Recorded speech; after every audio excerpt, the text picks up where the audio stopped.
Pinaigting ng Highway Patrol Group ang pagsasagawa ng operasyon kontra carnapping sa Rehiyong 1 sa kahabaan ng National Highway sa Barangay Baliw, San Juan at Barangay Poblacion, Ilocos Sur.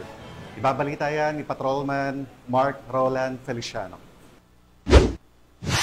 Mas pinaigting ng PNP Highway Patrol Group ang pagsasagawa ng mga operasyon kontra karnapping sa Rehiyong 1. Kabilang narito ang kahabaan ng National Highway sa Barangay Baliw, San Juan, Ilocos Sur at Barangay Poblacion, Magsingal, Ilocos Sur nitong nakarang araw. Katuwang ang buong team, kami ay nagpapatupad ng RA 4136, the Land Transportation Code of the Philippines, RA 23, the Anti-Carnapping Act of 2016 at case build-up laban ng mga sangkot sa carnapping at iba pang krimen sa kalsada. Mahalaga sa amin ang katotohanan, ebidensya at hustisya sa bawat kaso at sabay nito patuloy namin sinusulong ang impormasyon, campaign upang gabayan ng publiko sa wastong pagsunod sa batas, trapiko at pag-iwas sa aksidente o krimen.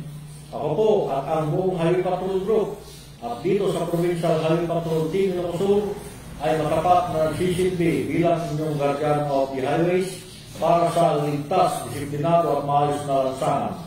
Ang nasabing operasyon ay bunga ng mas pinaigting na operasyon sa pagpapanatili ng kaayusan at seguridad ng ating mga lansangan at kakalsadahan. Mananatili rin ang mga operasyon sa pagpapatupad ng balik disiplina sa kalsada at anti-carnapping operation. Gayunpaman ay naging matagumpay ang nasabing operasyon na nagresulta sa pagbibigay ng mga violation tickets sa mga motoristang lumabag sa iba't ibang batas trapiko. Ang mga ganitong operasyon ay hindi para magdulot ng abala, kundi para magturo at magbigay ng disiplina sa tamang paggamit ng kalsada at pagsunod sa mga batas trapiko. Ang Highway Patrol Group ay kakampi nyo sa kalsada na patuloy na magbibigay ng serbisyong HPG at magpapatupad ng mga operasyon tungo sa misyon ng pagkakaroon ng mas ligtas at maayos na kalsadahan. Dahil dito sa ating bagong Pilipinas, ang gusto ng pulis, ligtas ka. At sa iba pang balitang serbisyong HPG, tumutok lamang sa aming YouTube channel at Facebook page na Police News Network.